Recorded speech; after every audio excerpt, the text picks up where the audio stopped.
झारखंड कांग्रेस की तेज तर्रार नेत्री बड़का गांव के पूर्व विधायक अंबा प्रसाद महतो क्या जेएल कैम ज्वाइन करने वाली हैं? इसके पीछे कई तर्क लगाए जा रहे हैं। ये सवाल जरूर सुर्खियों में है और मीडिया के बयानों में कि क्या अंबा प्रसाद जो हैं जेएल कैम यानी कि जयराम महतो की पार्टी में शामिल होने जा रही हैं। इसके पीछे तर्क बहुत ही ज़्यादा है, लेकिन मैं दो तर्कों पे बात करूंगा। एक तर्क उनकी राजनीतिक हालात को लेकर, बड़का गांव के पूर्व विधायक है और राजनीतिक तौर से अभी कोई सक्रियता नहीं, संगठन में सदस्य जरूर हैं और संगठन की जब जब भी बातें होती है तब तभी उनकी सक्रियता नज़र आती है। लेकिन आप जिस तरह से एक विधायक रह चुकी हैं बड़का गांव से, वो अब फिलहाल है नहीं। और जिस तरह से दो कैटेगरी की मैं बात कर रहा हूँ, एक तो जादू महतो की मैं बात कर रहा हूँ, जहाँ पे जयराम महतो ने भी और अंबा प्रसाद ने भी, दोनों ने एक सुर में जादू महतो जो 1932 खतियान और बीसीसीएल की तरफ से जिनकी 6 एकड़ की ज़मीन हड़प ली गई थी और वो अपनी जान दे चुके हैं, उनकी न्याय के लिए दोनों अड़ गए बीसीसीएल के पास और आखिरकार उन्हें न्याय मिल गई जादू महतो को।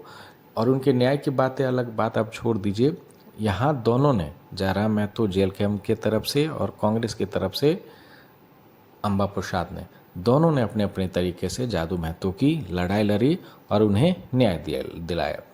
अब दूसरी मैं आपको जो टॉपिक बता रहा हूँ, जो दूसरे मुद्दे बता रहा हूँ जिनके पीछे ये कयास लगाए जा रहे हैं कि वो जेएलकेएम ज्वाइन करने जा रही हैं, उसके पीछे अब चलिए।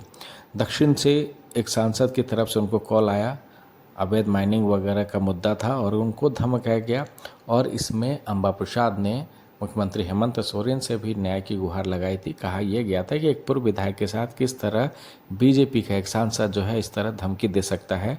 सत्ता में होने के बावजूद, उनकी पार्टी चूँकि कांग्रेस में सत्ता में है, बावजूद इसको ना तो कांग्रेस की तरफ से और ना ही जेएमएम की तरफ से और ना ही सरकार की तरफ से इस तरह की कोई मदद मिली।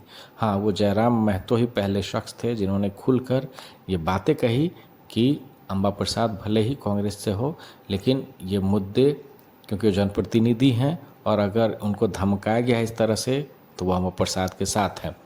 तो पहला जादू महतो वाला मुद्दा और दूसरा उनको जो धमकी मिली अंबा प्रसाद को, वो मुद्दा। अब दोनों मुद्दों में देखिए तो जेएलकेएम की तरफ से जयराम महतो ने कम्प्लीटली और ब्लाइंड सपोर्ट किया है अंबा प्रसाद महतो को और अंबा प्रसाद भी अब धीरे धीरे ये शायद समझ रही हैं कि सत्ता में उनकी पार्टी है, बावजूद उनको किसी भी तरह की मदद नहीं मिलती, खासकर इस हालात में जब वो मुश्किलों के दौर से गुजर रही है।